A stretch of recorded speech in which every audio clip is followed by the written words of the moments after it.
Some promises are made in desperation, others in hope, but the most powerful ones are born from loneliness so deep it changes a man's soul. In 1874, Elijah Stone stood alone in the Wyoming wilderness, watching the last stagecoach of the season disappear into dust, carrying with it his new bride-to-be. Catherine Whitmore had traveled over 1,000 miles to marry a stranger, leaving behind everything familiar for a life she couldn't imagine. The mountain man had lived 15 years without the sound of a woman's voice in his cabin. She had answered his simple advertisement with nothing but a letter and courage. Their settlement was 3 days from the nearest neighbor, where winter could last 6 months and survival meant trusting each other completely. What drives two strangers to build a life together in the most unforgiving land on earth? Before we jump back in, tell us where you're tuning in from. And if this story touches you, make sure you're subscribed, because tomorrow I've saved something extra special for you. The sun had barely crested the jagged peaks of the Wind River Range when Elijah Stone pushed open the heavy wooden door of his cabin, stepping into the crisp morning air that bit at his weathered face. At 42, he moved with the careful precision of a man who had learned that every step in this country could be his last. His boots, worn smooth by 15 years of mountain trails, found their familiar path to the woodpile without conscious thought. The leather journal tucked inside, his coat pocket pressed against his ribs, a reminder of the words he had labored over by lamplight just 3 months ago. Seeking a wife of good character for companionship and partnership in frontier life must be of strong constitution and willing spirit. Correspondents welcomed. The advertisement had cost him 2 months' worth of coffee, placed in the Philadelphia Inquirer by a traveling merchant who promised it would reach respectable ladies of marriageable age. Elijah split kindling with methodical strikes, each blow echoing across the silent valley. In all his years alone, he had never questioned the rhythm of his solitary existence. Dawn brought chores, wood splitting, animal tending, checking traps. Midday meant hunting or repairs. Evening found him by the fire, mending gear and planning tomorrow's work. The seasons turned, harsh winters giving way to brief summers, and he endured because enduring was what he did best. But 3 months ago, something had shifted. Perhaps it was watching old Henrik at the trading post struggle with a persistent cough, knowing the Dane had no one to tend him if sickness took hold. Perhaps it was the dream that came too often, now memories of his childhood home in Ohio, his mother's voice calling him in for supper, the sound of laughter around a full table. Or perhaps it was simply the growing weight of silence pressing down on him like the thick snow that buried the cabin each winter. The journal contained 17 letters from various women, but Catherine Whitmore's responses had stood apart from the beginning. Where others wrote of their domestic skills and religious devotion, she asked questions about the land, about the challenges they would face together.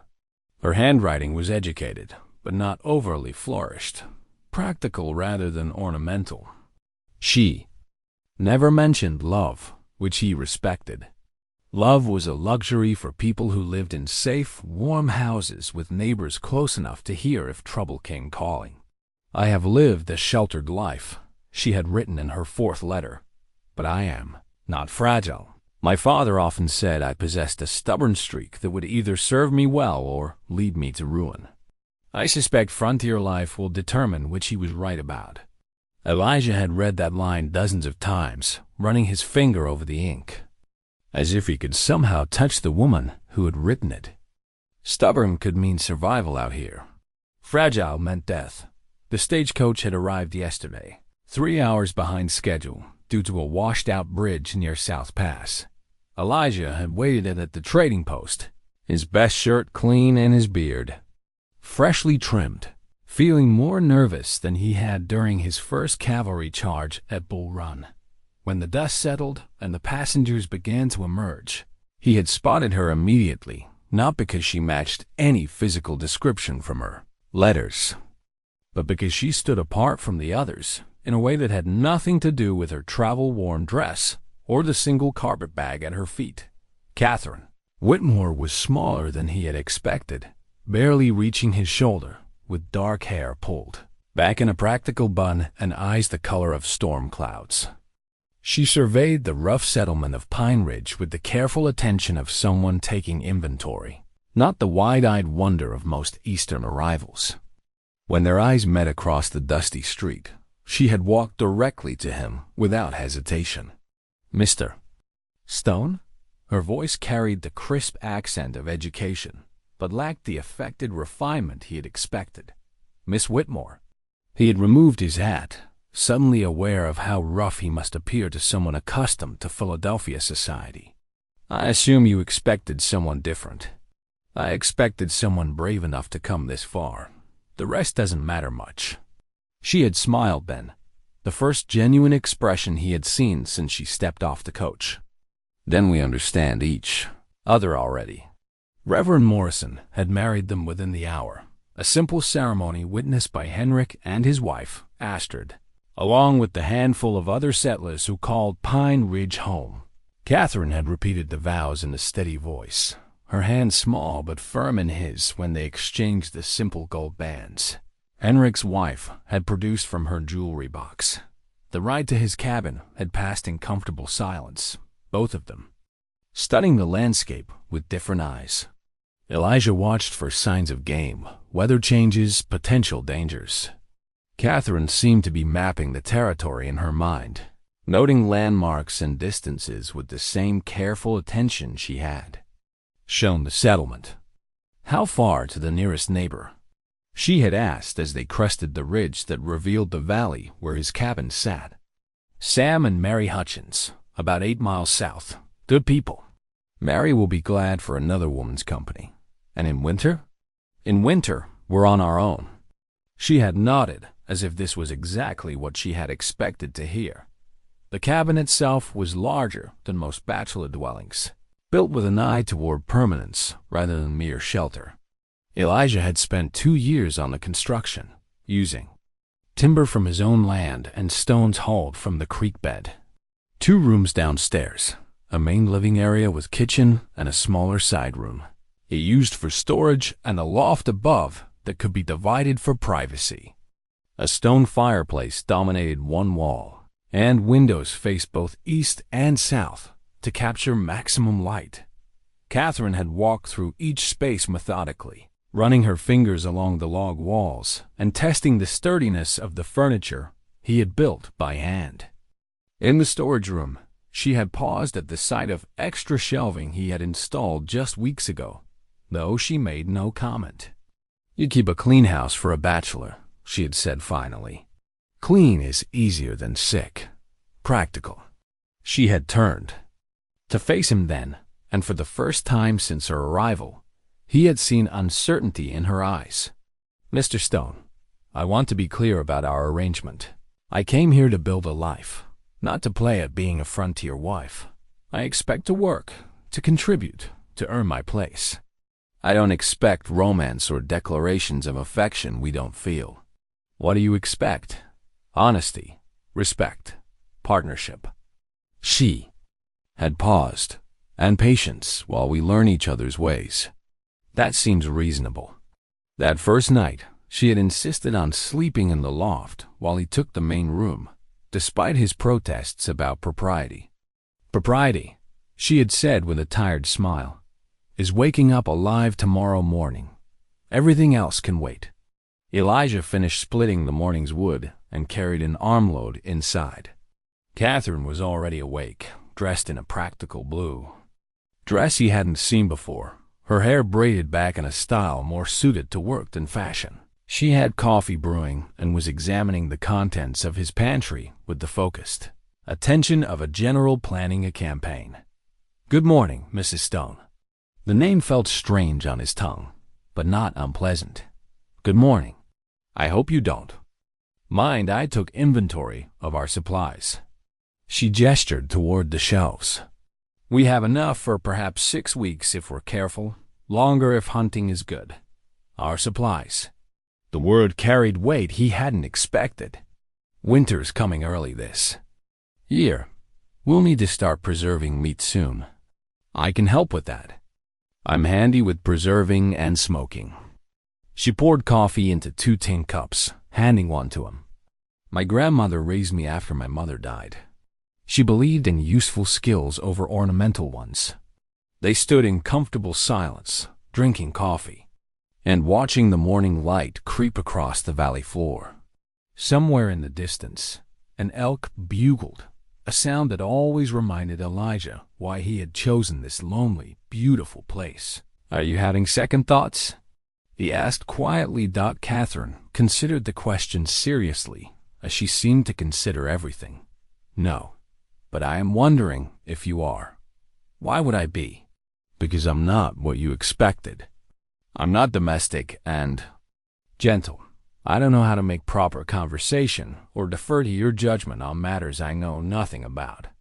She set down her cup and met his eyes directly. "I'm stubborn and opinionated, and I ask too many questions." "Those sound like advantages out here. Do they?" "A gentle woman wouldn't last a month. Stubborn might keep you alive when everything else fails." He paused, surprised by his own honesty.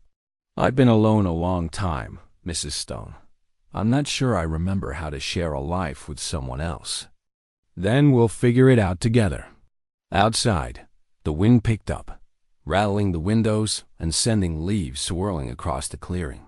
Winter was indeed coming early, and they would face it as strangers bound by marriage vows and mutual need. But as Elijah watched Catherine move around the kitchen with quiet efficiency, he felt something he hadn't experienced in years, the stirring of hope. That this cabin might become something more than mere shelter. It might become a home. 3 weeks into their marriage, Catherine had settled into the rhythm of frontier life with a determination that both impressed and worried Elijah. She rose before dawn to tend the fire, had mastered the art of cooking over an open hearth, and showed no squeamishness about the blood and grime that came with preparing wild game for winter storage. But he noticed she saved every scrap of paper that came their way, and twice he had caught her staring eastward with an expression he couldn't quite read. The answer came on a Tuesday morning when Henrik arrived with the monthly mail delivery, his wagon creaking under the weight of supplies for the trading post. Among the usual correspondence from various settlers was a letter addressed to Mrs. Catherine Stone in handwriting that made her face go pale. "Bad news?" Elijah asked, watching her fingers tremble as she broke the wax seal. "My brother." Her voice was barely above a whisper as her eyes scanned the lines. "Thomas is ... he's dying." The letter fluttered to the floor as Catherine sank into the chair beside the fire. Elijah retrieved it, noting the expensive paper and the careful penmanship of someone accustomed to writing important correspondence. It was signed by someone called Dr. Pemberton, with an address on Philadelphia's Chestnut Street. "Your brother is sick?" "Consumption." The word came out like a sob. "The doctor says there's a new treatment, something involving a change of climate. And expensive medicines, but it costs." She pressed her hands to her face. $300, Elijah. More money than exists in this entire valley. $300. Elijah made perhaps $50 a year in good times, and this had not been a particularly good year. The sum was staggering, impossible, the kind of money that existed only in the dreams of men who struck gold or inherited wealth from distant relatives. "Tell me about your brother."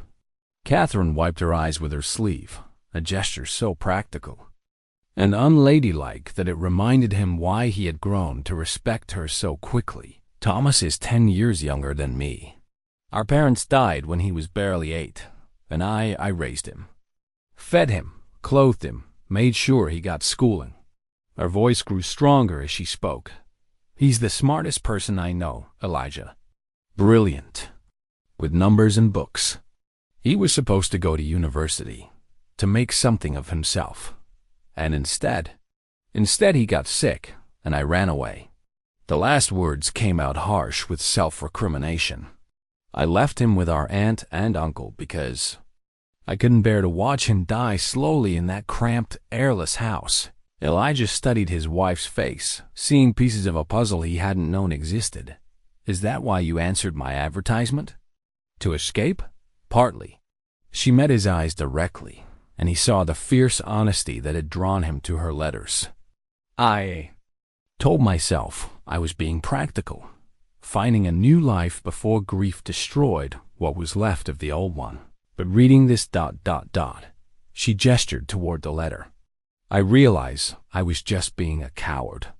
The silence stretched between them, filled only by the crackling of the fire and the distant sound of Henrik's wagon rattling back toward town. Elijah found himself thinking of his own younger brother, killed at Antietam, and the weight of survivor's guilt that had driven him west in the first place. What kind of treatment? According to Dr. Pemberton, there's a sanitarium in Colorado Territory, up in the mountains where the air is thin and clean. They've had success treating consumption with a combination of altitude, special medicines, and... She pulled another paper from her pocket, this one showing signs of having been read many times. I'd been corresponding with them.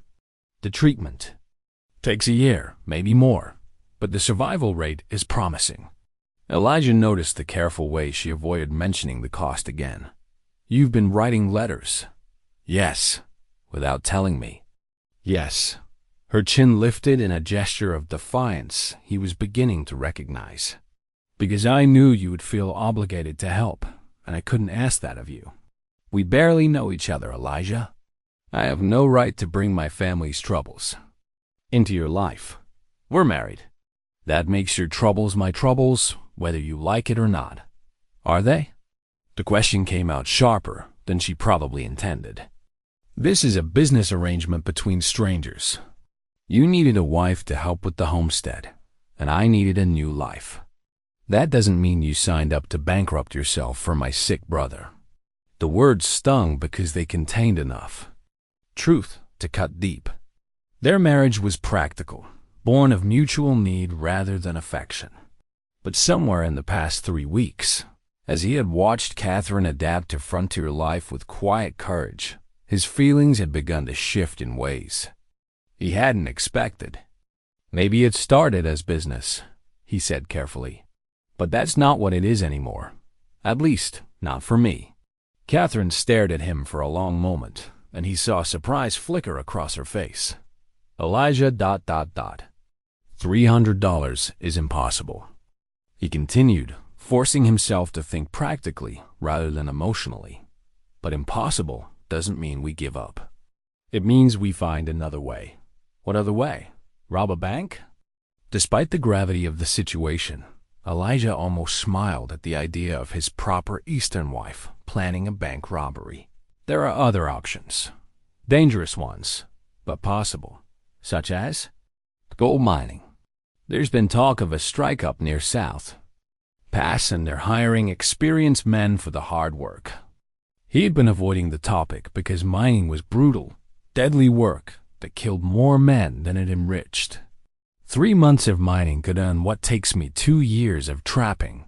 And if the mine collapses, if you're killed in an accident, then you inherit the cabin and enough skills to survive until you can find another husband. The casual way he spoke of his own death seemed to shock her. Is that how you think about it? Just another risk to calculate? Everything out here is risk, Catherine. The question is whether the risk is worth the reward. He stood and moved to the window, looking out at the valley that had been his sanctuary for so long. I spent 15 years playing it safe, living alone, needing nothing and no one. It's kept me alive, but it's not the same thing as living. Behind him, he heard the rustle of her skirts as she stood. What are you saying? I'm saying that maybe it's time I took a different kind of risk. When he turned back to face her, Catherine was holding the small silver locket she always wore, the only piece of jewelry she had kept from her old life. Inside, he had glimpsed a miniature portrait of a young man with her same storm-gray eyes. This is all I have left of him, she said quietly. If Thomas dies while I'm out here playing house with a stranger... Then we'll live with that guilt together. The words came out more forcefully than he intended. But I won't let you destroy yourself with it alone. Catherine opened the locket and stared at the tiny portrait. He was going to be a teacher. He loves children, has this gift for explaining complicated things in ways that make sense to young minds. A tear rolled down her cheek. He should have a chance to use that gift. Then we'll make sure he gets it. How? Elijah moved to the mantelpiece and pulled down a small wooden box he had carved years ago. Inside, wrapped in oilcloth, was the deed to his land and a banknote for the small sum he had managed to save. Not nearly enough for medical treatment, but perhaps enough for a start. We sell everything except what we need to survive the winter, he said. The excess livestock, my father's pocket watch, that store-bought rifle I never use.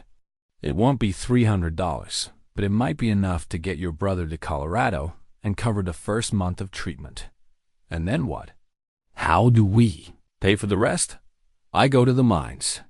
Work until I've earned what we need or die trying. Catherine was quiet for so long that Elijah began to wonder if he had overstepped some invisible boundary. When she finally spoke, her voice was thick with emotion. Why would you do this?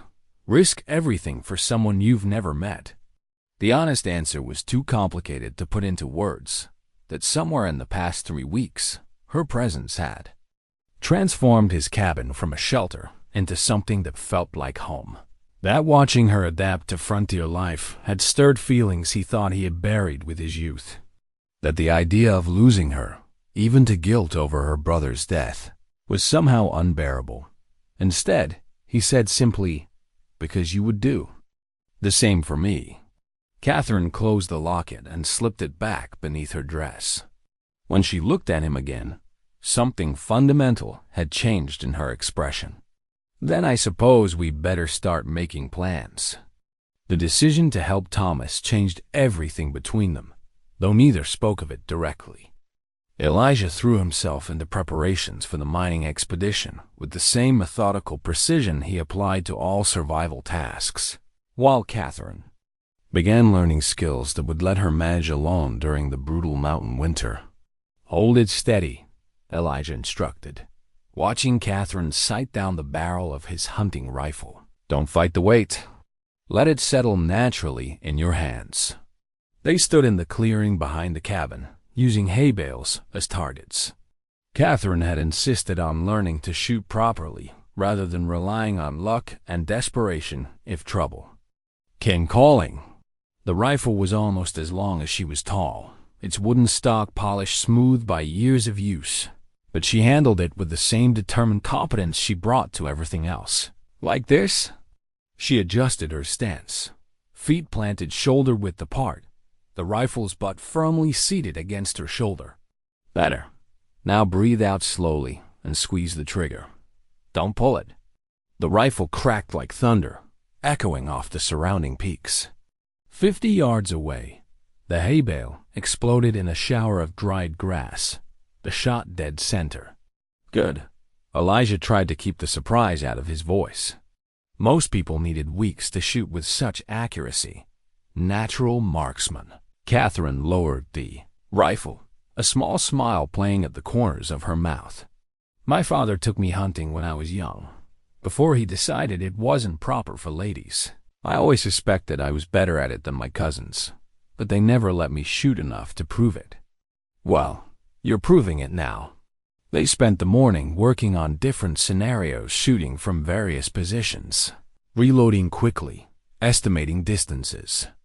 Catherine absorbed instruction like parched earth soaking up rain, asking practical questions about wind drift and bullet drop that showed she understood the principles behind the techniques. "What about tracking?" she asked during their midday break, sharing jerky and water while sitting on a fallen log. "If I wound something instead of killing it cleanly, blood trail is usually easy to follow, especially in snow. But the key is making sure you don't wound in the first place." He gestured toward the targets they had been using. "That's why we practice until shooting becomes instinct instead of thought." And if someone comes around while you're gone? Not. Wildlife, I mean. The question he had been dreading, though he knew it had to be asked. The frontier attracted all kinds of men, and not all of them respected the law or common decency.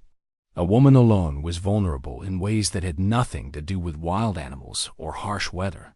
Hopefully it won't come to that. Sam Hutchins promised to check on you weekly, and Henrik will make sure word gets around that you're under the protection of the settlement. He met her eyes directly. But if someone does come looking for trouble, ... I shoot first and ask questions later? You do whatever you need to do to survive, and you don't feel guilty about it afterward. Catherine nodded soberly. I understand. That afternoon, they worked on other essential skills. Elijah showed her how to read weather signs in the behavior of animals and the shape of clouds building over the peaks, how to preserve meat in the root cellar, and which wild plants could supplement their diet if supplies ran low, how to bank fires to last through the night and conserve precious firewood during the worst of winter's cold. The key to surviving. Out here, he explained while they split kindling together, is thinking 3 steps ahead. Always know what you'll do if your first plan fails, and what you'll do if your backup plan fails too. Is that how you've lived for 15 years? Always. Planning for disaster? It's how I've stayed alive for 15 years. Catherine set down her axe and studied his face. That's not the same thing as living, though, is it? The observation cut closer to the bone than he wanted to admit. Since her arrival, he had begun to understand the difference between mere survival and actually living. The cabin felt warmer with 2 people in it, the silence less oppressive when broken by conversation. Even simple tasks like cooking and cleaning became more bearable when shared. Maybe not, he admitted. But it's what I know how to do. And after the mining? When you come back? If I come back. When? Catherine said firmly. When you come back, what then? Do we go back to being strangers sharing a house? Elijah considered the question while splitting another piece of kindling. In the weeks since their marriage, he had caught himself noticing small things about her. The way she hummed while working, how she always checked the window latches before bed, the careful way she mended his torn shirt with stitches so tiny they were nearly invisible. Somewhere in those quiet domestic moments, his feelings had shifted from mere respect to something deeper and more complicated. I don't think we can go back to being strangers, he said finally. Too much has changed, has it? Instead of answering directly, he set down his axe and moved to where she stood. Give me your hands. Catherine extended her hands, palms up. In just 3 weeks, they had changed dramatically. The soft skin of a lady was giving way to the calluses of someone who worked with tools and wood and rope. Small cuts and scrapes marked her fingers from learning new skills. They were becoming the hands of a frontier woman, capable and strong. When you first arrived, these were the hands of someone who had never done real work, he said, running his thumb across her palm. Now they're the hands of someone I trust to watch my back. Is that what marriage means to you? Someone you trust to watch your back? It's a start. Catherine was quiet for a moment, looking down at their joined hands. In Philadelphia, marriage was about social position and financial security. Romantic love was considered an unreliable foundation for practical decisions. And now? Now I think maybe they were both wrong and right. She met his eyes. Maybe the practical foundation has to come first, but something else can grow from it if you let it. That evening, they sat by the fire planning for his departure. The mining expedition would leave in 2 weeks, as soon as the first snow made. Travel in the high country impossible for all, but the most desperate men. Elijah would be gone for 3 months, maybe 4 if the weather turned particularly harsh.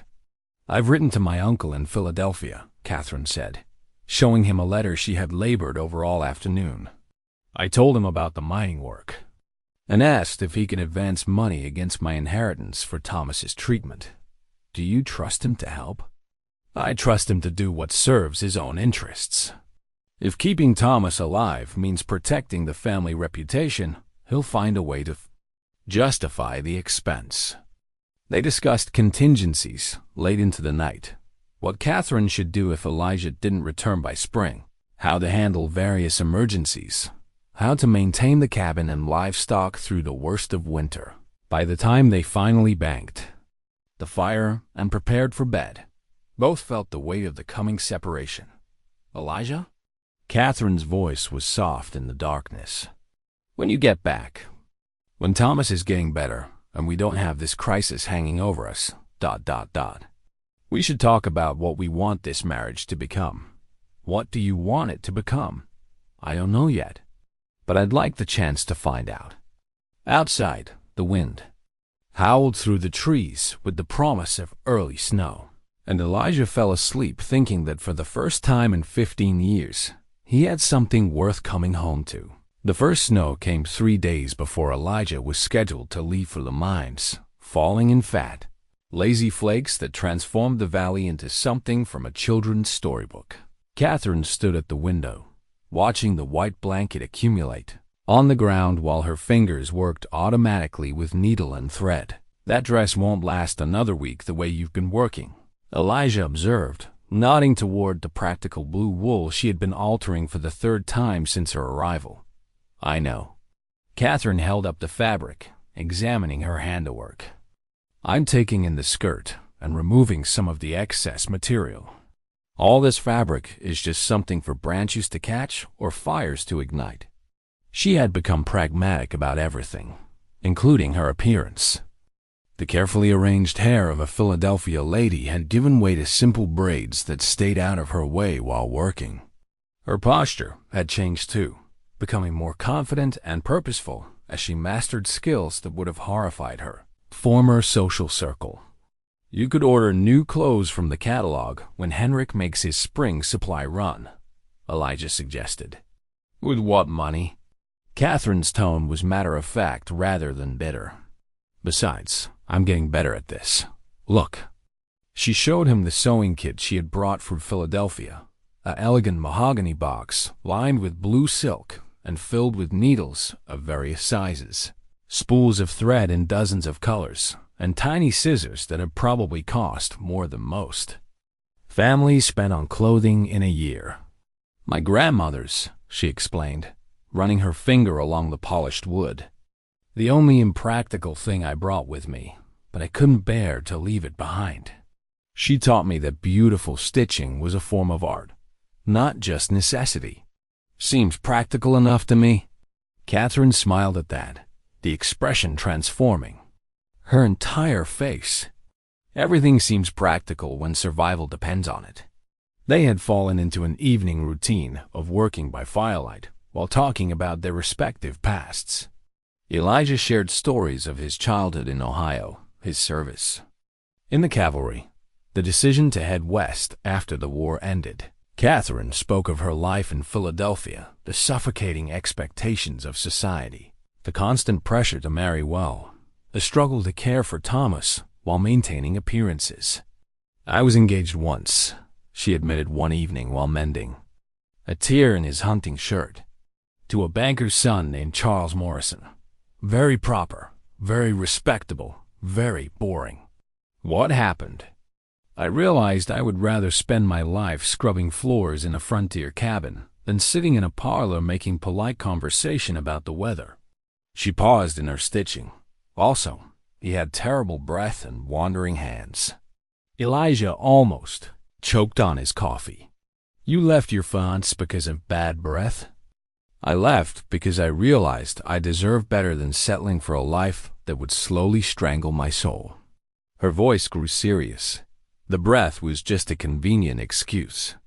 And your family didn't object? They were horrified. Proper young ladies. Didn't break engagements, especially with well-connected families. The scandal kept me from receiving any other acceptable proposals, which is why I was still unmarried at 22. She looked up from her sewing. What about you? Ever been close to marriage? Elijah considered the question. There was a girl in Ohio before the war, Mary Ellen Patterson. We had an understanding, but when I came back, double quotes, he shrugged. The war changed me in ways she couldn't accept. What ways? He was quiet for so long that Catherine probably thought he wouldn't answer. Finally, he said, I'd seen too much death, done too much killing. Peace felt like something that happened to other people. Mary Ellen wanted the boy who had left for the war, not the man who came back. So you came west. So I came west. Catherine set down her sewing and moved to sit beside him on the rough-hewn bench. The war was 20 years ago, Elijah. Don't you think it's time to forgive yourself for surviving when others didn't? The insight was too accurate, too close to thoughts he had spent years avoiding. Some things don't deserve forgiveness. Some things require it, or they poison everything else in your life. Before he could respond, she had returned to her sewing, leaving him to wrestle with uncomfortable truths he wasn't ready to examine. The next morning brought news that changed everything. Sam Hutchins arrived on horseback, his face grim with worry and exhaustion. Trouble at the mining camp, he announced without preamble. Cave-in yesterday morning. Killed 3 men and injured a dozen more. Elijah felt his stomach drop. How bad? Bad enough that they're suspending operations until spring. No new workers, and they're pulling out half the crew they've got. Sam accepted the coffee Catherine pressed into his hands. I'm sorry, Elijah. I know you were counting on that work. The silence that followed was heavy with implications. Without the mining job, they had no way to earn the money needed for Thomas's treatment. Elijah's savings, even combined with the proceeds from selling everything they could spare, would cover perhaps 2 months of medical care. There are other mines, Catherine said quietly. Not any that would take new workers this late in the season. Elijah stared into the fire, trying to calculate options that didn't exist. Most operations shut down by December. Too dangerous to work when blizzards can trap you underground for weeks. Then we find another way. What other way? There's no other work that pays enough, and even if there was, winter's coming. I can't leave you alone for months. Catherine stood abruptly and moved to the window, her back rigid with tension. So Thomas dies because we can't earn $300. We're not giving up, Elijah said, though he wasn't sure he believed it himself. We just need to think of something else. Like what? Before he could answer, Sam cleared his throat, uncomfortably. There might be something. Not steady work, but, well, there's been talk. What kind of talk? Ben Morrison, the circuit preacher's nephew. He's been organizing hunting expeditions for wealthy folks from back east. Rich men who want to experience the authentic frontier without actually roughing it. Sam's tone made clear what he thought of such foolishness. He pays good money for experienced guides who can track game and keep his clients alive. How good? $50 for a 2-week expedition. Sometimes more if the client is particularly demanding or stupid. $50 was more than Elijah typically earned in 3 months of trapping, but it was also dangerous work. Keeping inexperienced hunters alive in country that could kill seasoned frontiersmen required constant vigilance and not a little luck. When? Catherine asked, turning from the window. Next expedition leaves in 10 days. Morrison's got a railroad. Man from Chicago who wants to bang an elk before the season ends. Elijah looked at his wife, seeing the hope and desperation warring in her expression. 2 expeditions would earn enough money to get Thomas to Colorado and cover the first few months of treatment. 3 might pay for the entire course of care. I'll do it, he said. Elijah, no. Catherine moved to his side. If something happens to you, nothing will happen to me. I know this country better than any man alive. You can't know what some fool from Chicago will do when he sees his first grizzly bear. That's why they need experienced guides. Catherine was quiet for a long moment, and when she spoke, her voice was steady despite the tears in her eyes. How many expeditions would it take? 3, maybe 4 to be safe. That's the entire winter. I know. She turned away again, and Elijah could see her shoulders shaking. When she finally spoke, her voice was barely above a whisper. Then we do what we have to do. That evening, after Sam had left with Elijah's agreement to join the hunting expedition, they sat by the fire in contemplative silence. The reality of spending the winter apart weighed heavily on both of them, but neither spoke of their fears directly. "I'll write to Thomas," Catherine said. "Finally, tell him help is coming, that he needs to hold on just a little longer. What will you tell him about us?" Catherine looked up from the letter she was composing. "That I married a good man who understands what family means." The simple statement carried more weight than any declaration of love, and Elijah felt something shift in his chest. Over the past month, this arrangement born of practical necessity had become something neither of them had expected. Not love, perhaps not yet, but something deeper than mere partnership. "When I get back," he said quietly, "we should talk about what we want this to become." "I already know what I want it to become." "What?"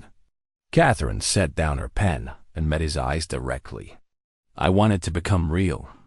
The first hunting expedition proved that keeping wealthy men alive in the wilderness was harder than fighting a war. Mr. Harold Pemberton, a railroad magnate from Chicago with more money than sense, arrived in Pine Ridge wearing a suit that cost more than most settlers spent on supplies for an entire year. His hunting rifle was an ornate piece more suited for display than actual use, and his idea of roughing it involved a collapsible camp chair and a set of monogrammed silver flasks. "I say, Stone, is that really a wolf track?" Pemberton asked on their third day out, pointing at clear elk prints in the muddy ground beside a creek. "Elk, Mr. Pemberton. Bull elk, probably 800 or 900 pounds. Ah, excellent. Just the sort of trophy I'm after." Elijah bit back the urge to explain that tracking a bull elk during rutting season was like following a locomotive, difficult to miss and dangerous if you got too close. Instead, he focused on keeping his client fed, warm, and breathing until they could return to civilization. The work was lucrative but exhausting. 2 weeks of constant vigilance, watching for signs of weather, predators, and most dangerous of all, Pemberton's tendency to wander off whenever something caught his interest. By the time they returned to Pine Ridge, Elijah had earned $50 and enough stories to last a lifetime. Catherine was waiting at the trading post when they rode in, her face showing the strain of 2 weeks alone. She had grown thinner, he noticed, and there was a wariness in her eyes that hadn't been there before. "Everything all right?" he asked quietly while Pemberton regaled Henrik with exaggerated tales of their adventures. "Fine. Lonely, but fine." She studied his face. "You look tired." Rich men are harder to track than elk.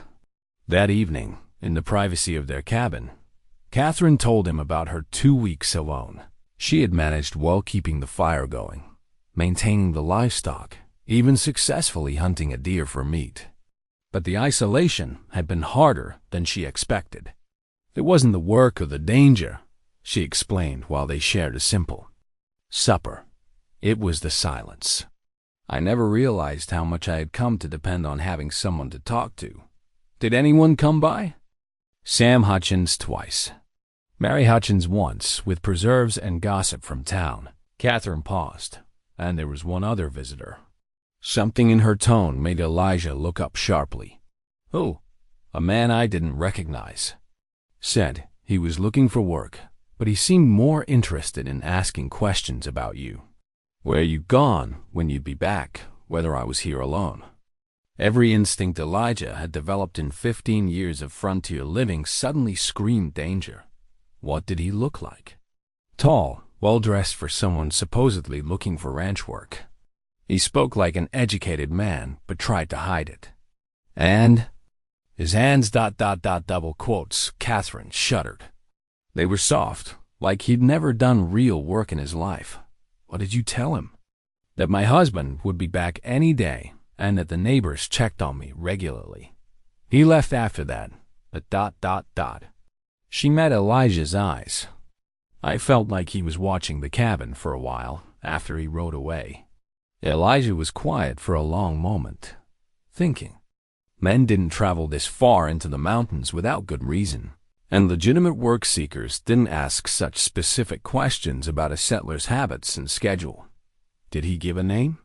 Said his name was Williams, but he hesitated before saying it, like he was making it up. Show me exactly where he stood, what direction he came from, everything you can remember. They spent an hour going over every detail of the encounter. Catherine had handled herself well, revealing nothing. Useful while appearing cooperative. But the man's behavior suggested he was gathering information rather than seeking work, which raised uncomfortable questions about his real purpose. I don't want to leave you alone again, Elijah said finally. One expedition won't earn enough. For Thomas's treatment, we both know that. I'll find another way. Catherine moved to the mantelpiece and pulled down the wooden box where they kept their savings. Inside, along with the deed to the land and his small banknote, was a carefully carved object he had never seen before. What's that? Something I found you working on in the evenings when you thought I wasn't looking. She held up a small wooden cradle, perfect in every detail from the smooth rockers to the tiny wooden pegs that held the joints together. Were you planning to tell me about it? Elijah felt heat rise in his cheeks. He had started the project without conscious thought, his hands carving while his mind wrestled with thoughts of their future together. Somewhere in the quiet evenings by the fire, he had begun to imagine what it would mean to have a real family. Children who would fill the cabin with laughter and give his life purpose beyond mere survival. I wasn't sure ... double quotes, he began. Weren't sure about what? Whether you'd want that. Children, I mean. A real marriage instead of just a business arrangement. Catherine set the cradle on the table between them, running her fingers along the smooth wood. Is that what you want? A real marriage? More than I expected to want anything again. She was quiet for so long that Elijah began to worry he had overstepped some invisible boundary. When she finally spoke, her voice was soft with emotion. I might be pregnant. The words hit him like a physical blow, sending his thoughts spinning in directions he hadn't prepared for. Might be. I'm 3 weeks late, and I've been feeling queasy in the mornings. It's too early to be certain, but... She gestured toward the cradle. The timing would be right. Elijah sank into the chair beside the fire, trying to process the implications. A child would change everything, their priorities, the level of risk he could afford to take. But beneath the practical concerns was a surge of emotion he hadn't expected. Fierce protectiveness mixed with something that felt suspiciously like joy. How do you feel about it? He asked carefully. Terrified, Catherine admitted, but also ... hopeful. I never thought I'd have the chance to be a mother. Philadelphia society made it clear that unmarried women past 21 were destined for spinsterhood. And now? Now I'm married to a man who carves cradles in secret and risks his life to save my brother. She moved to stand beside his chair. What kind of father do you think you'd be? Elijah thought of his own father, a gentleman who had taught him to hunt and fish and treat all living things with respect. He thought of the young soldiers he had led during the war, boys barely old enough to shave who had looked to him for guidance and protection. I don't know, he said honestly, but I'd like the chance to find out. Catherine leaned down and kissed his forehead, a gesture so tender it made his chest tight with emotion. Then we'll figure it out together. But first, we need to finish earning the money for Thomas's treatment. I won't leave you alone again, not if you're carrying our child. Then we find a different solution. They talked late into the night, exploring options that might keep them together while still earning the money they needed. By morning, they had settled on a plan that would allow Catherine to accompany him on shorter expeditions. Traveling as a team rather than leaving her isolated and vulnerable. It was dangerous, unconventional, and exactly the sort of risk that could get them both killed.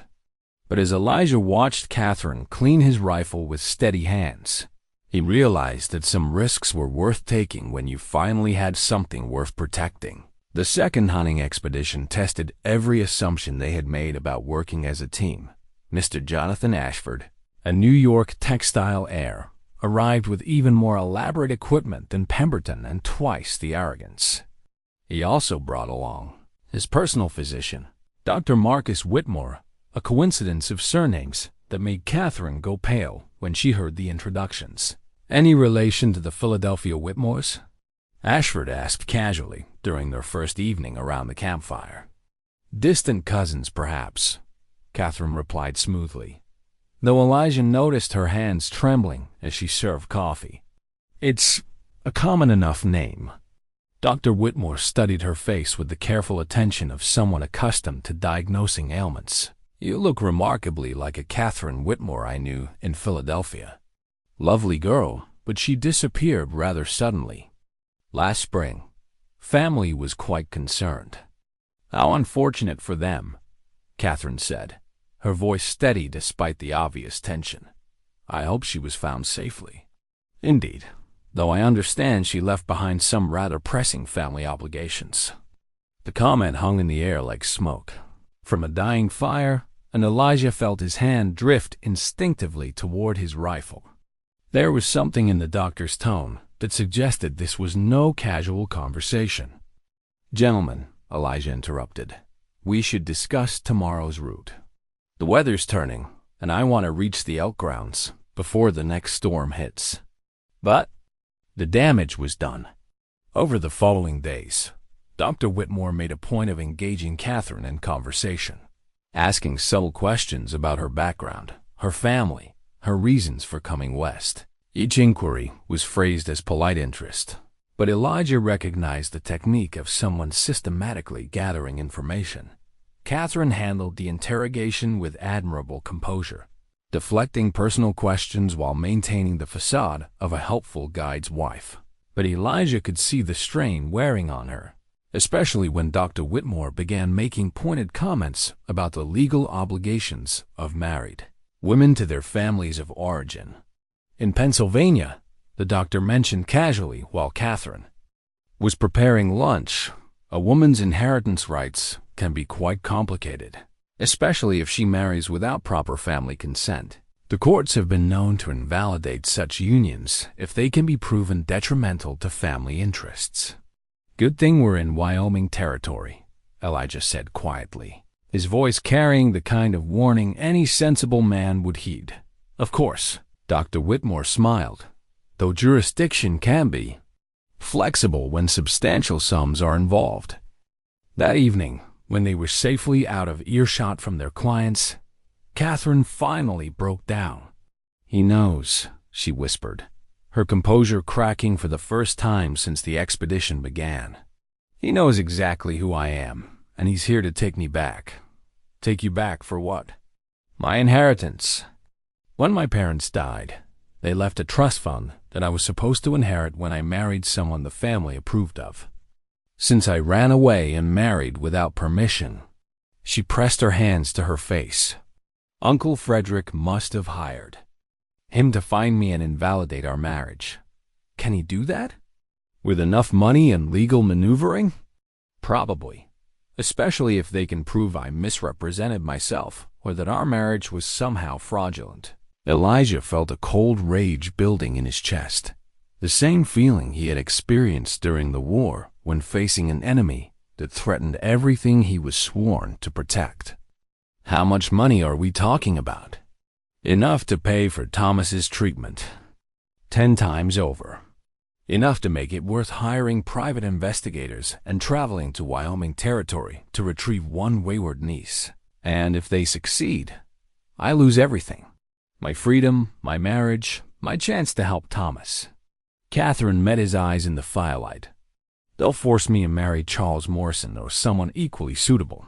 and I'll spend the rest of my life as a decorative possession in a Philadelphia parlor. The injustice of it sparked something fierce and protective in Elijah's chest. Catherine had risked everything to build a new life, had proven herself capable and brave in ways her family couldn't imagine. The idea of dragging her back to a life that would slowly strangle her spirit was unbearable. "That's not going to happen," he said quietly. "How can you stop it? They have lawyers, money, social connections. They have those things in Philadelphia. Out here, what matters is who's tougher and more determined to survive." Catherine was quiet for a moment, studying his face in the dancing firelight. "What are you thinking?" "I'm thinking that Dr. Whitmore is about to have a very educational experience about frontier justice." "Elijah, no. If you do something to him, it will only make things worse. They'll have you arrested for assault or worse, only if they can prove anything happened." The next morning brought a blizzard that trapped them in camp for 2 days. Ashford complained constantly about the delay while Dr. Whitmore used the enforced proximity to continue his subtle interrogation of Catherine. By the second day, Elijah had reached the limits of his patience. "Dr. Whitmore," he said casually while banking the fire for the night, "walk with me. I want to show you something." They walked perhaps 50 yards from camp, just far enough that the falling snow would muffle their conversation from the others. When Elijah stopped, they were standing at the edge of a steep ravine that dropped away into darkness. "Beautiful country," Dr. Whitmore observed, though his voice carried a note of nervousness. "It is. Also dangerous. Men disappear out here all the time. Bad weather, wild animals, simple accidents that no one witnesses." Elijah's tone remained conversational, almost friendly. "Take this ravine, for instance. If a man were to slip and fall in this snow, especially at night, we might not find his body until spring. Are you threatening me, Mr. Stone?" "Just making conversation about the hazards of frontier travel." Elijah turned to face the doctor directly. "Though I should mention that my wife's happiness is very important to me. Anything that threatens that happiness tends to make me unpredictable." Dr. Whitmore was quiet for a long moment, clearly weighing his options. When he finally spoke, his voice had lost its earlier confidence. "I'm simply concerned about an old friend's welfare. Then you'll be pleased to know she's very well cared for. Has everything she needs, including a husband who would do anything to protect her." "Including murder?" "Including whatever becomes necessary." They walked back to camp in silence, and Dr. Whitmore made no further attempts to interrogate Catherine. But Elijah noticed the doctor writing in a small notebook each evening, carefully documenting details about their location, their routine, and Catherine's behavior. The expedition ended without incident, but as they rode back toward Pine Ridge, Elijah knew their troubles were just beginning. Dr. Whitmore had found what he came looking for, and Catherine's carefully constructed new life was about to face its greatest test. "What happens now?" Catherine asked quietly as they watched their clients disappear down the trail toward the railroad. "Now we get ready for a fight. Against my entire family? Against anyone who thinks they can take you away from me." Catherine turned to look at him, and for the first time since Dr. Whitmore had arrived, she smiled. "Is that what this is about? Keeping me? This is about protecting what we've built together, what we're still building." She reached across the space between their horses and took his hand. "Then we'd better get started." The legal documents arrived with the spring thaw, delivered by a territorial marshal who looked apologetic about the entire situation. Catherine's hand shook as she read the official papers that challenged the validity of their marriage and demanded her immediate return to Philadelphia to face charges of theft and fraud. "Theft?" Elijah asked, reading over her shoulder. "They claim I stole family jewelry and forged documents to gain access to my inheritance." Catherine's voice was hollow with shock. "None of it's true, but with the right lawyer and the right judge." "What? Jewelry?" Catherine's hand moved instinctively to the silver locket at her throat. The same locket she had been wearing the day she arrived in Pine Ridge. This was my mother's. It's the only thing of value I brought with me, and it's legally mine according to my parents' will. The marshal cleared his throat uncomfortably. Ma'am, I have to inform you that there's also a warrant for your arrest on charges of bigamy. Seems there's some question about whether your marriage to Mr. Stone here is legal, given that you were already contracted to marry someone else in Pennsylvania. Contracted? Elijah's voice was dangerously quiet. According to the documents I received, Miss Whitmore was legally engaged to a Mr. Charles Morrison at the time of your marriage ceremony. In Pennsylvania law, that constitutes a binding contract that makes any subsequent marriage invalid. Catherine sank into her chair as if her legs could no longer support her weight. That engagement was broken months before I came west. Charles knows that. Everyone knows that. The paperwork I have suggests otherwise. Shows a valid engagement. Contract signed by your guardian and witnessed by appropriate parties, with no documentation of dissolution. My guardian? Catherine's voice rose with indignation. I haven't had a guardian since I turned 21. I broke that engagement myself, in writing, with witnesses. Ma'am, I'm just delivering what I was given. You'll have a chance to present your side of things at the hearing. After the marshal left, Catherine and Elijah sat in stunned silence, trying to process the implications of what they had just heard. Everything they had worked for, everything they had built together, was being systematically dismantled by people with enough money and legal connections to rewrite the truth to suit their purposes. There's something I haven't told you, Catherine said finally, her voice barely above a whisper. Elijah looked up from the legal papers, noting the way she couldn't meet his eyes. When I was 18, before I met Charles, there was an incident with a man my uncle wanted me to marry. Marcus Holloway, a business associate with political connections and a reputation for violence. When he didn't get what he wanted. What kind of incident? He tried to force himself on me at a family gathering. When I fought him off and threatened to expose him, he claimed I had seduced him and then falsely accused him of assault to avoid scandal. Catherine's hands twisted in her lap. The family believed him, of course. A young woman's word against a respected businessman. So they covered it up.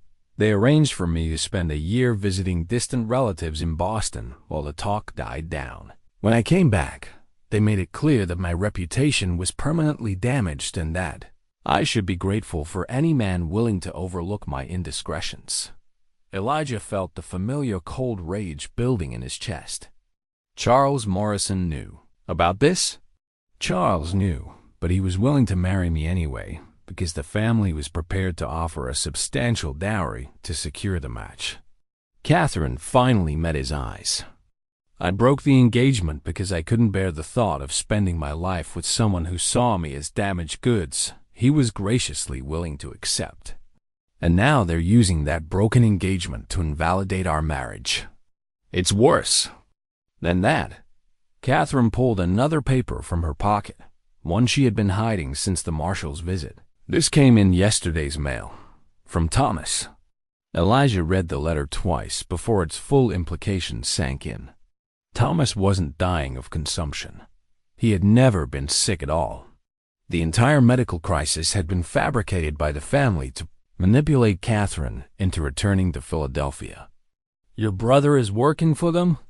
Thomas is 16 and completely dependent on Uncle Frederick for food, clothing, education, everything. If they told him I was in danger and needed to come immediately, he would have believed them. Catherine's voice broke.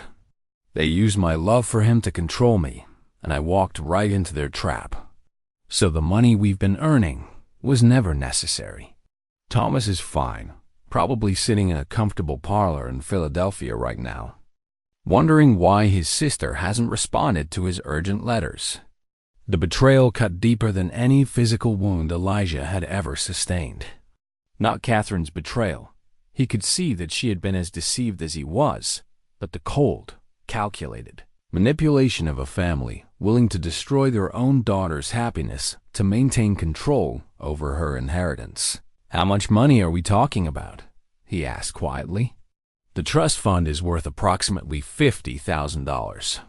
$50,000. More money than Elijah could earn in 10 lifetimes. Enough to buy half the territory and live like a king for the rest of his days." No wonder Catherine's family was willing to go to such lengths to maintain control over it. "And they can't access it without you?" "Not legally. The will specifies that the money goes to me when I marry, but only if the family approves of the match. If they can prove our marriage is invalid. She gestured helplessly. "The money reverts to Uncle Frederick as trustee until I marry someone acceptable to the family, which would be Charles Morrison, or someone equally suitable to their purposes." Elijah stood and moved to the window, looking out at the valley that had been his sanctuary for so long. Everything about their marriage, everything he had thought was growing between them, was built on a foundation of lies and manipulation. Catherine had come to him not out of genuine desire for a new life, but as a desperate escape from an impossible situation. "Why didn't you tell me the truth from the beginning?" "Because I knew you would never have agreed to help if you understood what you were really facing." Catherine's voice was steady despite her tears. "I told myself I was protecting you, but really I was just being selfish. I wanted this life so badly that I was willing to risk your safety to have it. And now? Now they've found me, and everything I brought into your life is about to destroy it." Elijah turned back to face her, studying the woman who had become so much more important to him than he had ever expected. Catherine sat with her shoulders squared and her chin raised, ready to face whatever consequences her choices had brought. Even in defeat, she maintained the dignity and courage that had drawn him to her from the beginning. "The pregnancy," he said quietly. "Is that real?" "Yes." She placed her hand protectively over her still flat stomach. "That part is completely real. So, if they succeed in invalidating our marriage, they'll be taking my child along with my wife." The thought sparked something fierce and primal in Elijah's chest. He had lost too much in his life to war, death, and circumstance. He would not lose this, would not lose the woman who had transformed his cabin into a home, or the child who represented their shared future. "There's something else," Catherine said hesitantly. "The legal papers mention a reward for information leading to my recovery. $500, paid to anyone who assists in returning me safely to Philadelphia. You think someone in Pine Ridge might turn you in? I think $500 is more money than most people around here see in 5 years. It would be foolish not to consider the possibility." Elijah thought of the mysterious visitor who had questioned Catherine during his absence, of Dr. Whitmore's careful note-taking during the hunting expedition, of the handful of settlers who knew Catherine's real identity. Any one of them could be tempted by such a substantial reward. "Then we can't stay here. Where can we go?" "They have legal jurisdiction throughout the territories and enough money to hire investigators anywhere we might run. We go somewhere the law can't reach us. Somewhere we can disappear until we figure out how to fight back." Catherine looked at him with a mixture of hope and despair. "Is there such a place?" "There is if you're willing to trust me one more time. Even knowing what I've brought into your life?" Elijah moved to kneel beside her chair, taking her hands in his. "Especially knowing what you've brought into my life. I was half dead when you arrived, Catherine. Just surviving from one day to the next, without any real purpose. You changed that. I lied to you. You survived the only way you knew how. That's not the same thing as lying." Catherine studied his face for a long moment, and when she spoke, her voice was thick with emotion. "What are you proposing? We disappear tonight, before anyone else comes looking for us. We take what we can carry and head into country so remote that even territorial marshals won't follow. And then we build a new life far enough from civilization that Philadelphia lawyers and family money can't touch us. It would mean giving up everything. The cabin, the land, any hope of a normal life. It would mean keeping what matters most. Catherine was quiet for so long that Elijah began to worry she would choose the safety of surrender over the uncertainty of running. When she finally spoke, her voice was steady with resolve. "When do we leave?" They had 3 hours until dawn, and perhaps 6, before anyone would notice their absence. Elijah moved through the cabin with practiced efficiency, selecting only the most essential items for survival in the deep wilderness. Everything else, the furniture he had built by hand, the improvements he had made over 15 years, the life he had carefully constructed, would have to be abandoned. Catherine packed with equal determination, choosing practical clothing over sentimental keepsakes. But Elijah noticed she slipped the silver locket into her pocket, along with the leather journal that had brought them together, and the small wooden cradle he had carved in secret. "We can't take the cradle," he said gently. "Too much weight for what we're facing." "I know." She held it for a moment longer before setting it reluctantly on the table. "But I wanted to just for a moment. When we're settled somewhere safe, I'll carve another one. A better one? Promise?" "Promise." They loaded their supplies onto 2 pack horses, taking enough food for 2 weeks and ammunition for much longer. Elijah's father's pocket watch went into his coat, the only personal item he couldn't bear to leave behind. It had belonged to 3 generations of stone men, and he would not let it fall into the hands of strangers who saw his home as abandoned property. "Where are we going?" Catherine asked as they led the horses away from the cabin. "North, into the Absaroka Range. There are valleys up there that most men don't even know exist. Places where we can build a shelter and wait out the winter. And after winter, we'll see what spring brings." They traveled through the darkness, by starlight, following game trails that wound through dense forest and across rocky streams. Elijah had hunted this country for years, but leading Catherine and the pack animals through terrain that challenged experienced mountaineers required constant vigilance. One misstep could send them tumbling down a slope. One wrong turn could trap them in a canyon with no escape route. Catherine rode in silence, asking no questions about their route or destination. She had committed herself to this desperate flight, and now she trusted him to keep them alive in country that could kill the unwary in a dozen different ways. The responsibility weighed heavily on Elijah's shoulders, made heavier by the knowledge that she was carrying their child. Dawn found them 20 miles from Pine Ridge, climbing toward a high pass that would take them into territory few white men had ever seen. Behind them, smoke rose from distant chimneys as the settlement began its morning routine. Soon someone would notice their absence, and the pursuit would begin. "How long before they realize we're gone?" Catherine asked during their first rest stop. "Henrik will probably check on us around noon when I don't show up for supplies. He'll find the cabin empty and raise the alarm. And then? The marshal will organize a search party. But they'll expect us to head toward the railroad or the established trails. They won't think we go deeper into the mountains with winter coming." Catherine looked around at the rugged landscape surrounding them, sharp peaks, dense forests, valleys that disappeared into shadows. "It does seem like suicide." "It would be, for most people. But I know this country, and I know how to survive in it. With a pregnant woman who's never spent a night outdoors in her life.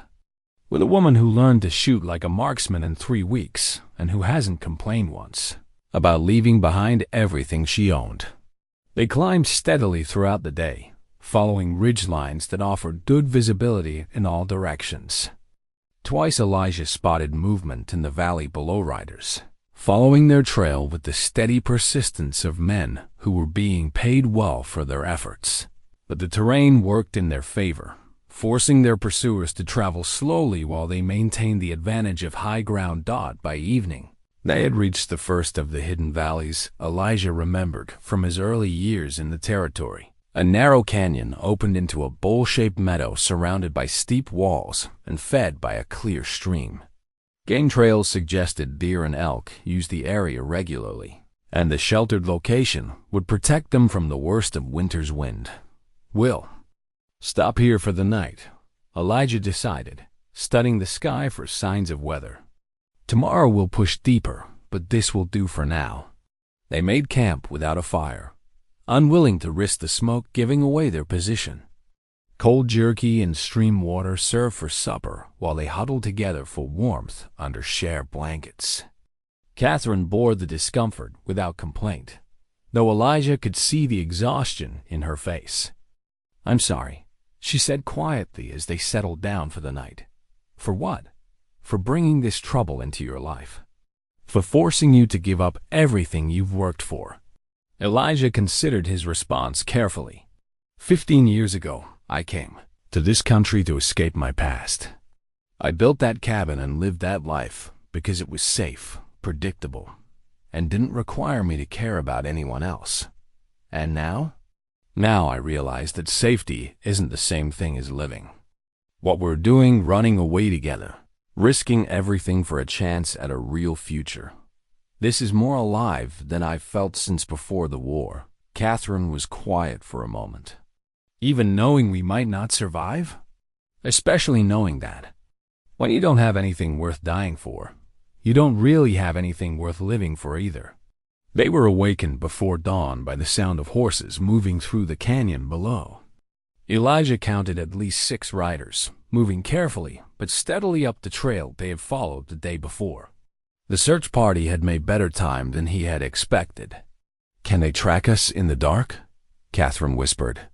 "Not easily, but they don't need to. There are only so many ways to go from here, and they can afford to split up and cover all the possibilities." So what did we do? Elijah studied the terrain around their camp, calculating options. The valley they were in had 3 exits. The way they had come, a narrow pass to the north, and a steep climb to the east that would be nearly impossible with pack animals, but might be manageable on foot. We abandoned the horses and most of our supplies. Take only what we can carry and climb out the back way. In the dark? In the dark. By the time they reach this valley and realize we're not here, we'll be 20 miles away. Catherine nodded without argument, though he could see the fear in her eyes. They packed quickly and silently, taking only the most essential supplies, ammunition, basic food, blankets, and medical supplies. Everything else, including the pack animals that had carried them this far, would have to be left behind. The climb out of the valley tested every ounce of strength and determination Catherine possessed. The route Elijah chose followed a game trail that was barely visible even in daylight, winding up through loose rock and around blind corners where one false step would send them tumbling hundreds of feet. Catherine climbed steadily but slowly, her breathing labored by the altitude and the weight of her pack. "I can't," she gasped during one particularly difficult section where the trail disappeared entirely and they had to climb hand over hand up a rocky face. "Yes, you can." Elijah positioned himself below her, ready to catch her if she fell. "Just focus on the next handhold. Don't look down. Don't think about how far we have to go. Just the next grip." Catherine nodded and continued climbing, her movements becoming more confident as she found her rhythm. They reached the top of the ridge just as the first gray light of dawn began to illuminate the peaks around them. Behind them, the sound of voices echoed from the valley they had abandoned. "They found our camp?" Elijah observed, listening to the distant shouts. "How long before they figure out which way we went?" "Long enough, if we're smart about it." They descended the far side of the ridge into country that grew progressively wilder and more remote. No trails marked this territory. No signs of human passage scarred the landscape. They were entering a realm where survival depended entirely on skill, preparation, and luck, and they were running short on all 3 by midday. Catherine was struggling to maintain the pace. Her face was pale with exhaustion, and Elijah noticed. She was favoring her left ankle, where she had twisted it during the morning's climb, but she never complained, never asked to rest longer than absolutely necessary. "There's a place about 5 miles ahead," Elijah said during their brief noon stop. "A cave system I used once during a bad storm.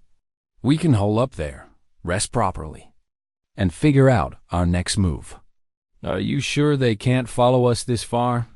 "I'm not sure of anything anymore. But we're reaching the limits of what mounted men can do. If they want to keep following us, they'll have to do it on foot, and that gives us the advantage." The cave Elijah remembered turned out to be exactly where he thought it would be. A narrow opening in a cliff face that widened into a series of connected chambers extending deep into the mountain. Water dripped from the ceiling, and the air carried the musty smell of centuries of accumulated bat droppings. But it was shelter, and it was defensible. "How did you find this place?" Catherine asked as they explored the cave system by the light of a carefully shielded torch. "Got caught in a 3-day blizzard about 10 years ago.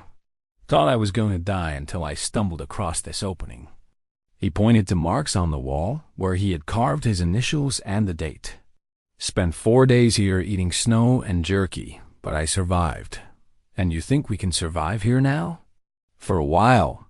Long enough to let the search parties give up and go home. Maybe long enough to figure out a permanent solution." They made camp in the largest chamber, well back from the entrance where firelight wouldn't be visible from outside. For the first time in 2 days, Catherine allowed herself to relax, accepting food and water with obvious relief. "Elijah," she said quietly as they settled down for the night, "what if this doesn't work? What if they never give up looking? Then we keep running until we find somewhere they can't follow. And our child grows up as a fugitive?" The question he had been avoiding finally had to be faced. Their desperate flight might keep them free for now, but it was no way to raise a family. Children needed stability, education, community, all the things they were leaving behind in their struggle to stay together. "Maybe," he said honestly, "but at least our child will grow up free, with parents who chose each other rather than accepting whatever arrangement was forced on them." Catherine was quiet for a long moment, and when she spoke again, her voice carried a new note of determination. "No, our child deserves better than that. We all deserve better." "What are you thinking?" "I'm thinking that running away isn't enough. If we want a real future together, we have to stop running and start fighting back." "Against your family?" "Against $50,000 and all the legal power it can buy.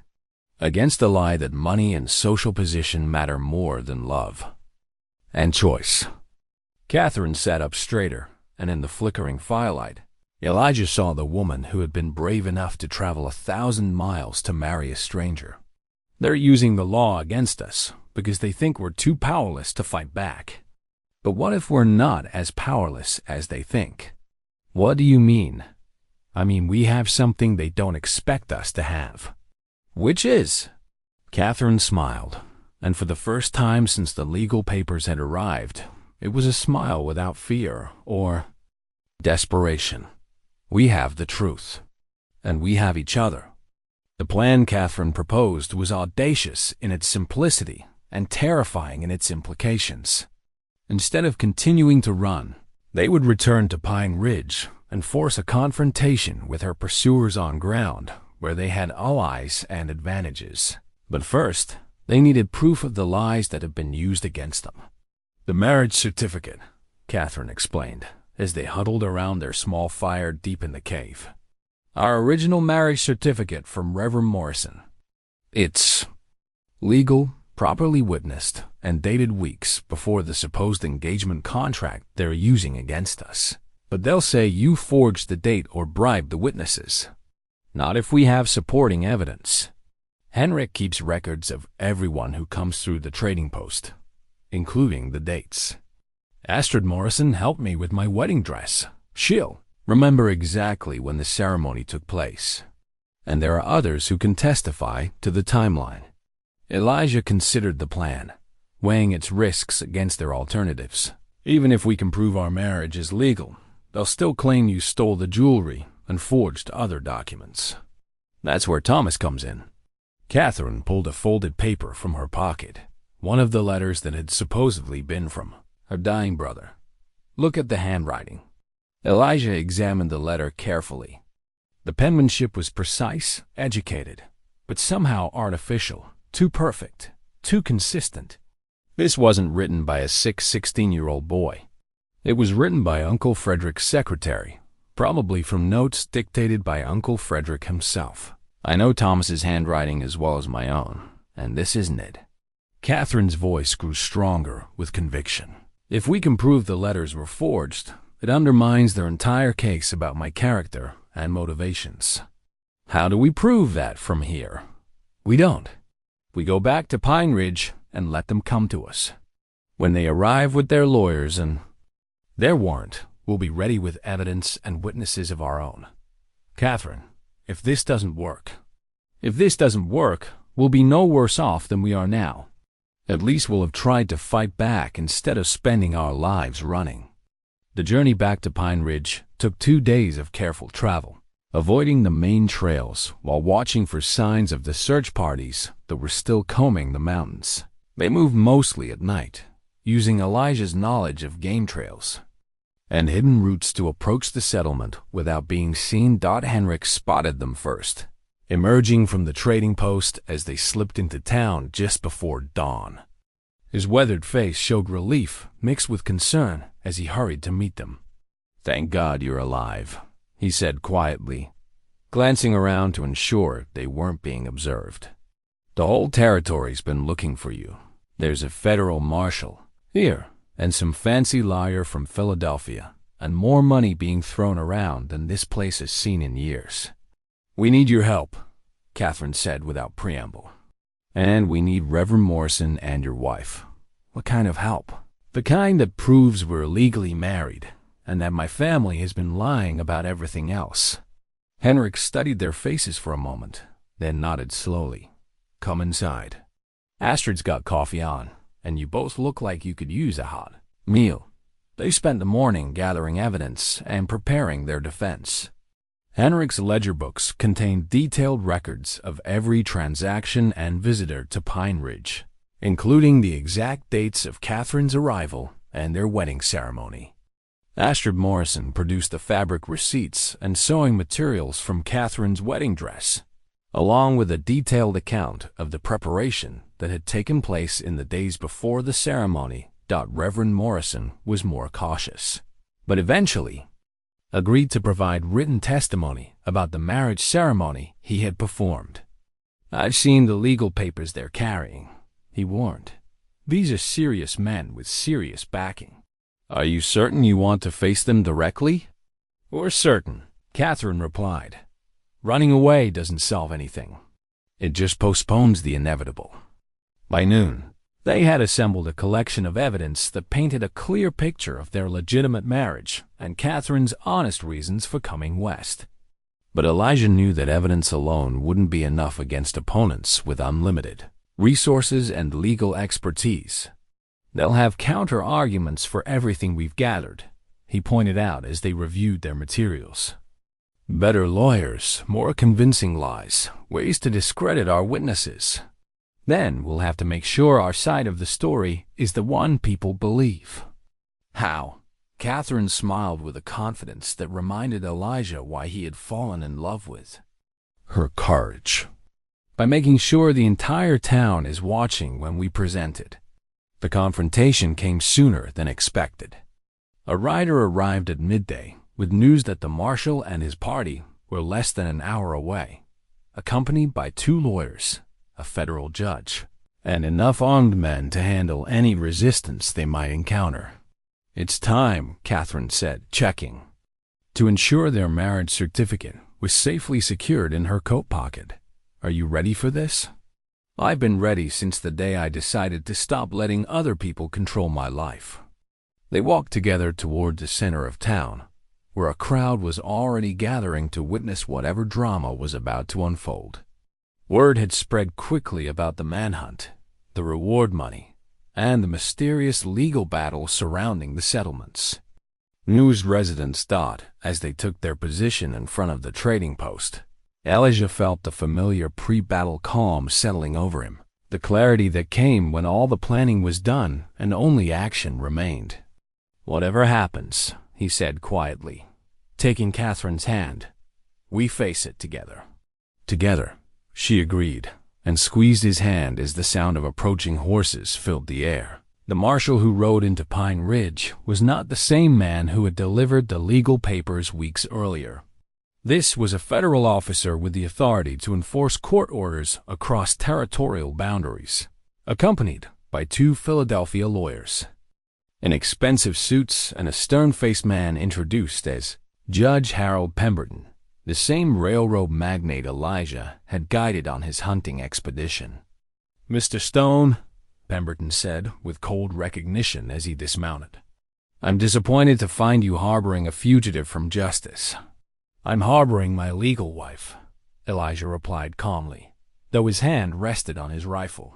"Nothing fugitive about that." The lead lawyer, a thin man with sharp features and calculating eyes, stepped forward with a leather portfolio. "Mr. Stone, I am Cornelius Blackwood, representing the Whitmore family interests. The woman you claim as your wife is legally contracted to marry Mr. Charles Morrison of Philadelphia, making your ceremony invalid under Pennsylvania law." "We're not in Pennsylvania," Catherine said, her voice carrying clearly to the crowd that had gathered to watch the proceedings. "We're in Wyoming territory, where women have the right to choose their own husbands. Legal contracts supersede territorial boundaries, Miss Whitmore. Your engagement to Mr. Morrison was properly executed and witnessed. Show them the contract." Catherine interrupted. "Let everyone see this supposed engagement that I never agreed to." Blackwood hesitated for a moment, then produced a document from his portfolio. Catherine took it and read aloud for the benefit of the assembled crowd, her voice growing stronger with each word. "Agreement between Frederick Whitmore, as guardian, and Charles Morrison, regarding the marriage of Catherine Whitmore, ... single quotes." She looked up sharply. "Signed by my uncle as my guardian when I was 23 years old and had no legal guardian. Your uncle was appointed guardian due to your unstable behavior following the broken engagement to Mr. Holloway." "What broken engagement?" Catherine's voice cracked like a whip. "I was never engaged to Marcus Holloway. He assaulted me, and when I refused to marry him to cover up the scandal, my family created this fiction about unstable behavior to justify controlling my inheritance." A murmur ran through the crowd. This was better drama than most of them had seen in years, and the details were shocking even by frontier standards. Blackwood shifted uncomfortably. "Miss Whitmore, your family is concerned about your welfare." "My family is concerned about $50,000, Catherine shot back. "Money they can't touch as long as I'm legally married to someone they didn't choose." "Catherine," a new voice called from the edge of the crowd, and everyone turned to see a young man dismounting from a tired horse. He was thin, well-dressed, and bore a strong resemblance to Catherine around the eyes. "Thomas?" Catherine's voice was barely a whisper. "I got away from Uncle Frederick as soon as I realized what he was doing. Rode hard for 3 days to get here." Thomas walked quickly to his sister's side, shooting hostile glances at the lawyers. "Tell them about the letters, Catherine. Tell them how Uncle Frederick dictated every word while his secretary copied them in disguised handwriting." Blackwood's face went pale. "Young man, you're clearly confused." "I'm not confused about anything." Thomas pulled a bundle of papers from his coat. "I brought the original drafts, the ones Uncle Frederick wrote before having them copied. I also brought the doctor's bills that prove I was never sick, never dying, never needed expensive treatment." The crowd's murmur grew louder as the full scope of the deception became clear. Even Judge Pemberton was looking uncomfortable as the case against Catherine collapsed in real time. Furthermore, Thomas continued, his young voice carrying the authority of righteous anger, I brought proof that Uncle Frederick has been systematically stealing from Catherine's inheritance for years, using his position as trustee to fund his own business ventures. That's enough, the federal marshal interrupted. Son, these are serious allegations. They're serious crimes, Thomas corrected. Fraud, forgery, theft, and conspiracy. I have documentation of all of it. Catherine stared at her brother with a mixture of love and amazement. Thomas, how did you? I'm not the helpless child you remember. I've been keeping track of Uncle Frederick's activities for months, waiting for the right moment to act. He handed her the documents. This should be more than enough to invalidate their legal claims and establish your right to control your own inheritance. Blackwood made one last desperate attempt to salvage the situation. Even if there are irregularities in the engagement contract, Miss Whitmore is still legally obligated to return to Philadelphia to address these allegations. Mrs. Stone, Catherine corrected firmly, pulling out their marriage certificate. Legally married in Wyoming territory, with proper witnesses and documentation. Would you like Reverend Morrison to explain the ceremony to you? The Reverend stepped forward from the crowd, his voice carrying the authority of his office. I performed the marriage ceremony myself in the presence of multiple witnesses after proper publication of banns. The union is completely legal and binding. Judge Pemberton cleared his throat and addressed the marshal. Officer, given the evidence presented, I'm not convinced there's sufficient grounds to continue this action. The allegations of fraud appear to run in the opposite direction from what we were told. The marshal looked relieved to have an excuse to end the increasingly awkward situation. Mr. Blackwood, unless you have additional evidence, we'll be filing appeals with the territorial court, Blackwood said stiffly, but his confidence was gone. You do that, Catherine replied. And while you're at it, explain to the court why my family hired private investigators to track down a supposedly unstable woman they claim to be concerned about, while simultaneously stealing her inheritance. As the lawyers retreated in defeat, and the crowd began to disperse, Catherine turned to her brother with tears in her eyes. Why, Thomas? Why did you risk everything to help me? Because you raised me to understand the difference between right and wrong, he said simply. And because family means protecting each other, not using each other. Catherine pulled her brother into a fierce embrace, and over his shoulder, she met Elijah's eyes. The man who had been willing to give up everything to protect her was smiling, with quiet pride. So, Elijah said when the siblings finally separated, what happens now? Catherine looked around at the town that had become her home, at the people who had stood with her against impossible odds, at the husband who had proven worthy of every risk she had taken. Now we build the life we want, she said. Together. 6 months later, Catherine Stone stood in the doorway of their rebuilt cabin, watching her husband teach her brother the finer points of tracking elk through the early spring snow. Thomas had chosen to stay in Wyoming rather than return to Philadelphia, trading his prospects as a gentleman for the freedom of frontier life.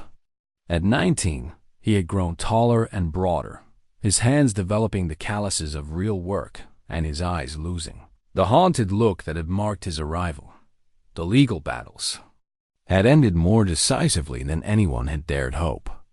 Uncle Frederick's financial crimes, exposed by Thomas's evidence, had resulted in criminal charges that left him too busy defending himself to pursue Catherine's inheritance. The $50,000 was finally and truly hers, though she had discovered that having money mattered far less than she had once imagined. Mama, a small voice called from inside the cabin, and Catherine turned to find their 6-month-old daughter, Elizabeth, reaching for her from the handmade cradle that Elijah had carved during the long winter evenings. Hello, my darling, Catherine murmured, lifting the baby and marveling, as she did every day, at the perfect tiny fingers and the storm-gray eyes that matched her own. Elizabeth's birth had been the culmination of everything they had fought for. New life brought into the world by parents who had chosen each other freely and built something lasting from love rather than obligation.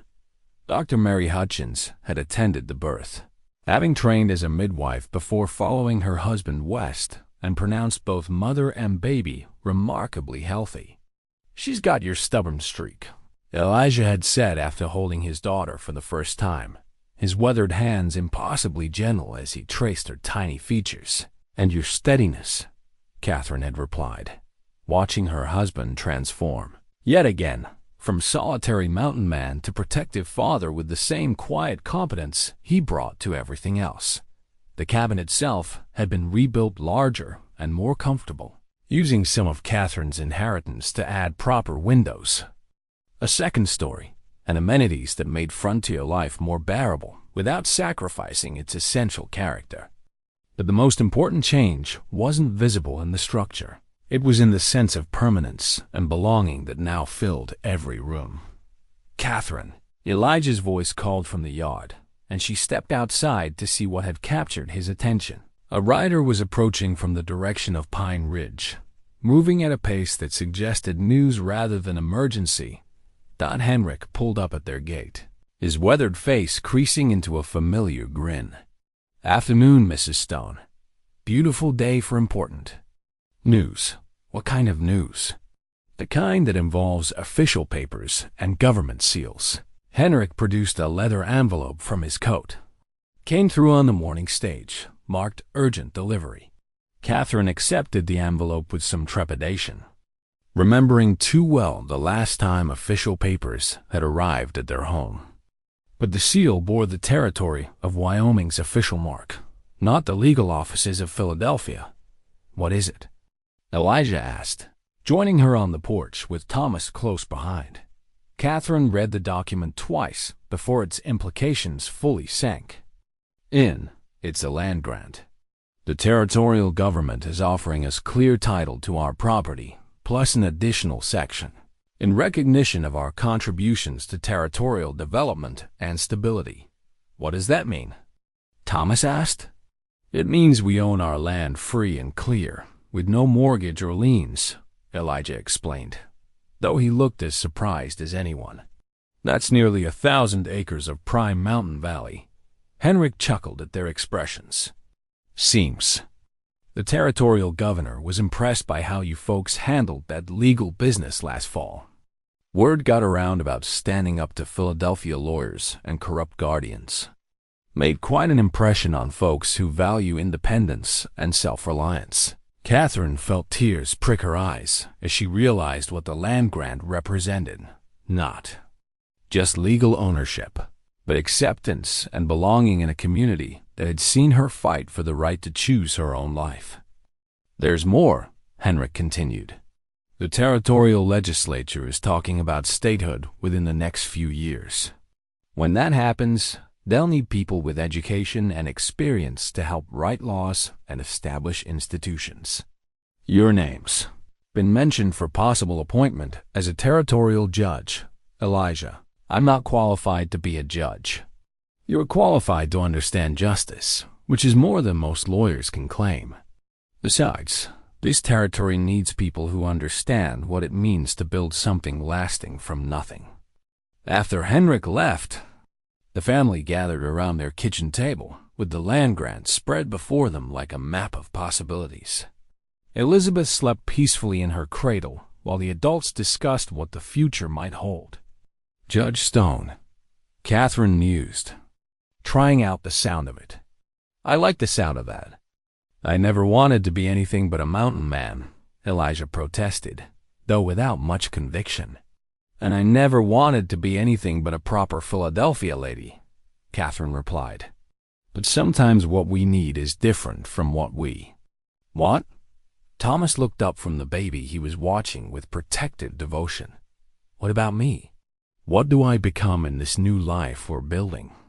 "Whatever you choose," Catherine said firmly. That's what we've been fighting for all along, the right to choose our own futures, instead of accepting what other people decide for us.